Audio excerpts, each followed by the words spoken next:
네, 걸어서 옆에 농장으로 들어가고 있습니다. 처음에 보여드렸던 그 옆에도 걸어서 한 2-3분 거리에도 농장이 있는데요. 이거는 무슨 꽃일까요? 희한하게 생긴 꽃이네요. 네, 어쨌든 걸어서 2-3분 거리 옆에 바로 또 다른 농원이 있습니다. 제2 농장이고요. 이곳에서도 표고버섯과 영지버섯을 재배하고 있습니다.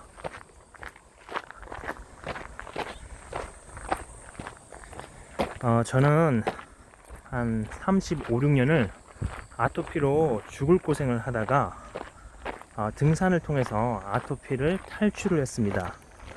일단 아토피를 걸리면은 땀을 흘리면 안 된다, 시원하게 하라 이러는데 진실은 그 반대로 해야 됩니다. 옷을 두껍게 입고 산에 가서 땀을 막 비 오듯이 흘려야지. 그렇게 한 달 정도 하면 아토피가 굉장히 많이 좋아집니다. 네, 그러다가 야생버섯에 미치게 된 건데요.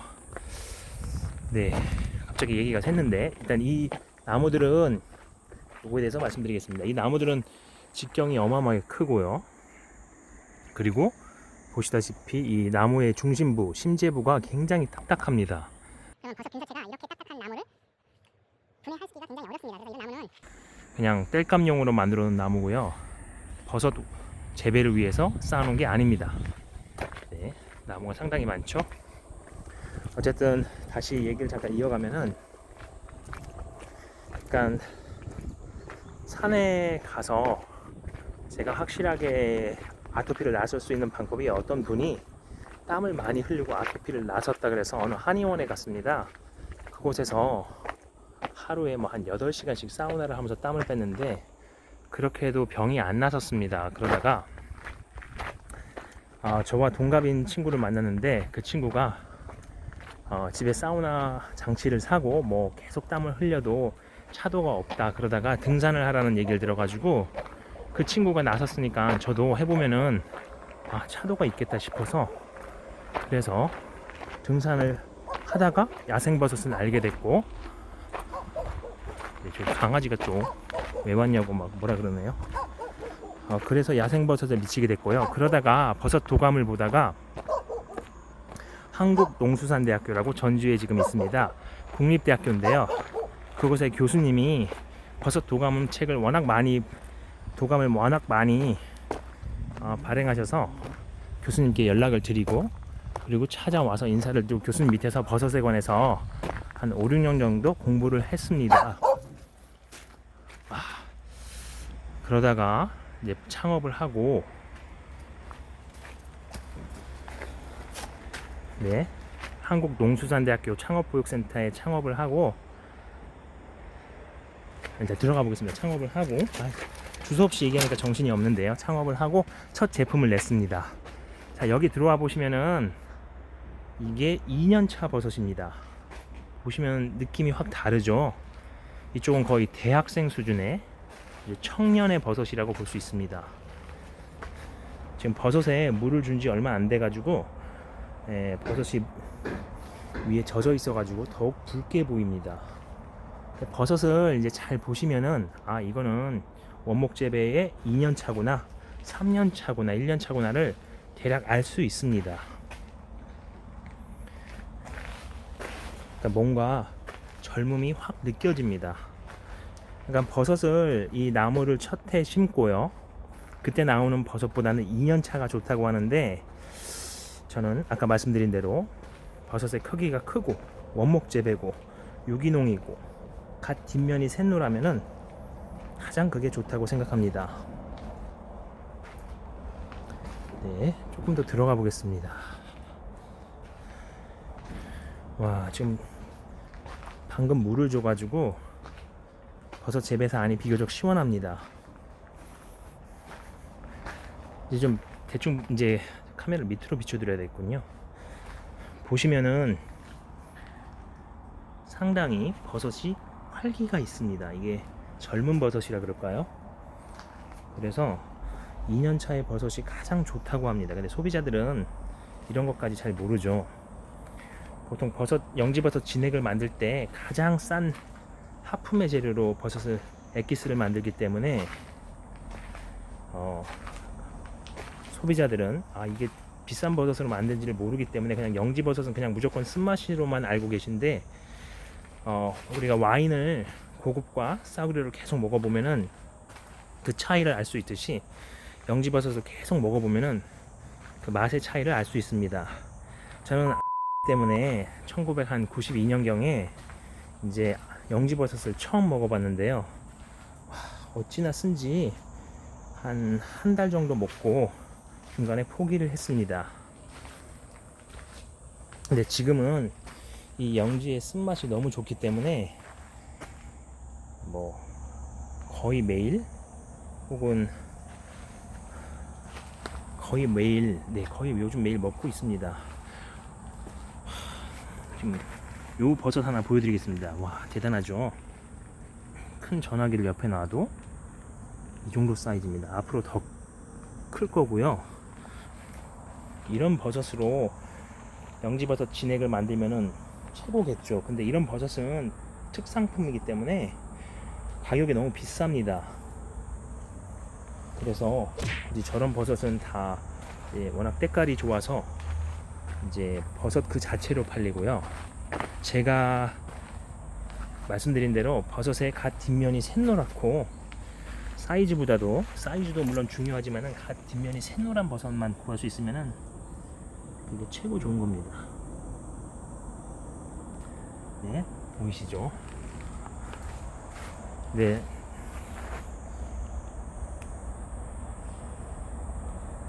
카메라를 위로 좀 올려보겠습니다. 어쨌든 이 원목을 심은 지 이렇게 2년 차에 올라오는 영지버섯이 가장 싱그럽습니다.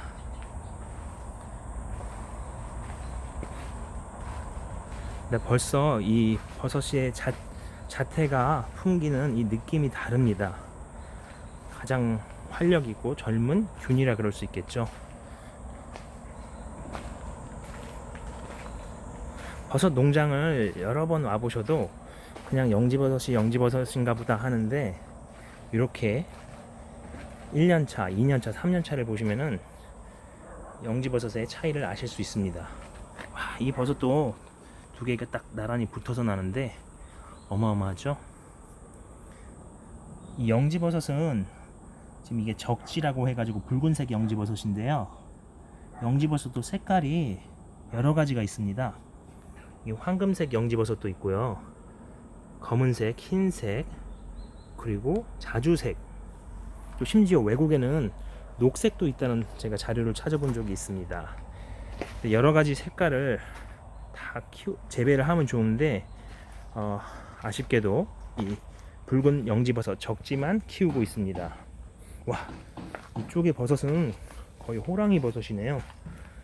야, 이렇게 큰 버섯이 나오는 이유는요, 어떻게 설명을 드릴까? 요 뒤에 있는 저기 있는 원목은 되게 작잖아요. 근데 얘는 통이 벌써 크지 않습니까? 그러니까는 이렇게 큰 나무에서는 이렇게 큰 버섯이 나옵니다. 자, 100원짜리를 하나 가져왔어야 되는데 안 가져왔는데, 보시다시피 예, 전화기를 놔보면은 이만한 사이즈입니다. 이야, 왠지 이런 버섯을 먹으면 건강해지지 않을까요? 제가 차에 관심이 되게 많아가지고 시중에 있는 한 30권 정도의 차에 관련된 책을 사서 읽어봤는데요. 그 중에 어떤 한의사 선생님이 자신의 건강에 맞는 차를 꾸준히 먹으면은 운명을 바꿀 수 있다는 얘기를 써 놓았습니다. 전 처음 그 글을 읽고, 아니 무슨 차를 먹고 자신의 운명을 바꾸냐, 말도 안 된다, 이렇게 생각을 했는데요. 한참 지나고 나서 그 이유를 알 수 있었습니다. 이렇게 보면은 이거는 무슨 뭐 버섯이 아니라 약간 소고기 느낌이 아닌가요? 네. 버섯을 갖고 소고기를 할 수는 없겠죠. 근데 어쨌든 그 자신의 건강에 맞는 차를 먹으면 운명을 바꿀 수 있다 그래서 그 말을 이해를 못했는데, 그 뜻이 뭐냐 하면은 사람마다 오장육부에 이제 허실이 있습니다. 쉽게 얘기해서 좀 어디가 안 좋은 사람이 있죠. 그래서 그것을 보호해주는 자신의 건강과 맞는 차를 먹으면은 결국 건강하다는 얘기입니다.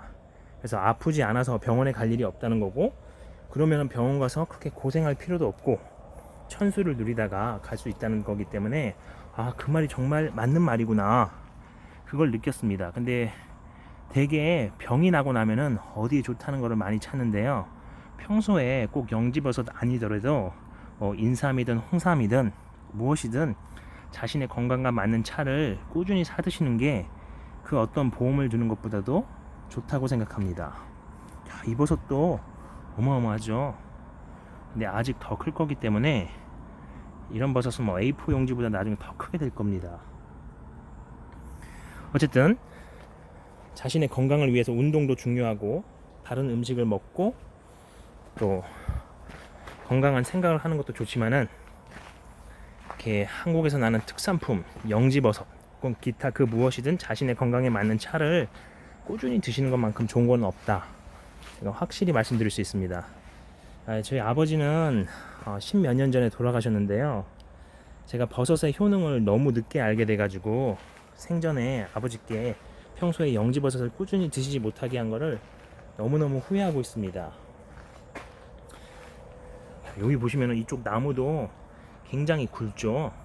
그러니까 역시나 굵은 쪽에서 균사를 많이 뻗어가지고 이렇게 큰 버섯이 나옵니다. 이런 버섯은 처음 보면 왠지 막 씹어 먹고 싶은 생각이 들거든요. 물론 뭐 제 경우입니다. 근데 이런 버섯은 너무 딱딱해서 씹어 먹을 수도 없고요. 제가 이 영지버섯을 지금은 이거는 말리기 전이라서 그런데 말리고 나면은 더 딱딱해집니다. 이 영지버섯을 분쇄하는 일도 보통 일이 아니거든요. 근데 그런 업체를 찾는데도 굉장히 힘들었고, 다행히 한 곳을 찾아서 영지버섯을 갈아서 엑기스로 만들었습니다. 이쪽에 있는 버섯도 예술이죠. 이거는 밑에 부분 한번 관찰해 보겠습니다. 당연히 완전 샛노랗죠. 이런 버섯이 최고의 버섯입니다. 저는 지금 중국산 버섯이 너무 많이 수입돼 가지고 버섯 농가들이 굉장히 어려운데요, 버섯 가공식품을 많이 만들어 가지고 버섯 농민들에게 도움을 주고 또 저도 잘 될 수 있으면 하는 바람을 갖고 있습니다. 근데 이거를 이제 우리는 이 영지버섯을 당연하게 보는데요, 예를 들면은 뭐 태국 같은 데는 김 한 장이 안 난다고 합니다. 그래서 김을 보면은 우리는 그냥 그냥 김인가 보다 하는데, 태국 사람들은 뭐 쉽게 얘기해서 뭐 다른 예를 드는 게 낫겠네요. 뭐 사막에서 물을 보는 거죠. 이 우리나라의 이 우수한 영지버섯을 몰라보고 있다는 것도 굉장히 안타까운데요. 어쨌든 이렇게 좋은 버섯을 가공해서, 버섯 가공 산업이 너무 미약합니다. 가공해서 해외로 많이 수출을 해서 돈도 벌고 또 지역 경제도 살리고 또 청년들에게 많은 일자리를 줬으면 좋겠습니다. 네, 어쨌든 이 정도로 하고 다른 데로 나가 보겠습니다. 왠지 나가기가 너무 싫네요. 시원하고 버섯이 너무 예뻐서. 장관 아닌가요? 네. 2년 차가 되면은 이렇게 2, 3년 차가 되면 이렇게 밑에서 이런 이끼류도 올라옵니다. 이렇게 마사토를 깔아 가지고 해수가 잘 되도록 이렇게 한 거고요. 야, 어쨌든 2년 차 버섯의 이 장면을 보고 계십니다. 완전 장관이죠. 여기까지 하고 일단 나가 보겠습니다. 안타깝게도 이쪽은 버섯이 왜 안 올라오는지 모르겠네요. 뭔가 잘못된 겁니다. 아니면 좀 늦게 올라온다든지. 이쪽도 조금 버섯이 안 올라오는데 이쪽하고 나머지는 다 그런대로. 이쪽도 좀 그렇네요. 앞부분 조금 왼쪽에 이쪽 부분, 그리고 이쪽 부분, 저쪽도 조금 안 나오죠. 그리고 보시면은 여기 이렇게 나무가 안 나오거나 버섯이 안 나오거나 썩은 나무들은 이렇게 나무를 다시 밖으로 빼냅니다. 어쨌든 이곳이 이 농장에서 볼 수 있는 가장 하이라이트 겁니다.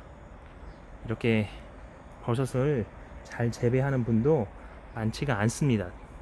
왜냐하면은 일단은 원목으로 재배하는 분도 별로 없고, 또 버섯을 이렇게 10년 지은 것도 아니고 30년 가깝게 농사를 짓고 계시기 때문에 그냥 재배의 달인이라고 보시면 될 것 같습니다. 네, 일단 나가 보겠습니다.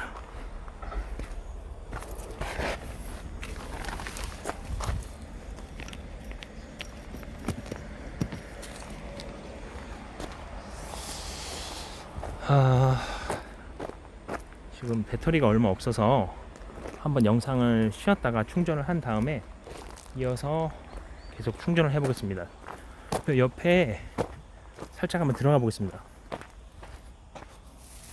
보시면은 여기는 표고버섯을 키우는 재배사고요. 이렇게 위에 차각막이 하나 더 있습니다. 이 큰 나무들을 산에서 베어오고 적당한 길이로 자르고 드릴로 이렇게 구멍을 내 가지고 원목으로 재배를 하려는 일이 보통 쉬운 일이 아닙니다. 이 나무들을 전부 다 이렇게 쌓아놔야 되잖아요. 이 표고버섯은 올 가을에 수확을 할 것입니다. 여기서 나는 버섯은 유기농 버섯이고 믿을 수 있기 때문에 표고버섯이 필요하신 분들은 농장에서 직접 구입하시는 것도 좋을 것 같습니다. 네, 여기까지 하고 다시 이어서 촬영하겠습니다. 감사합니다.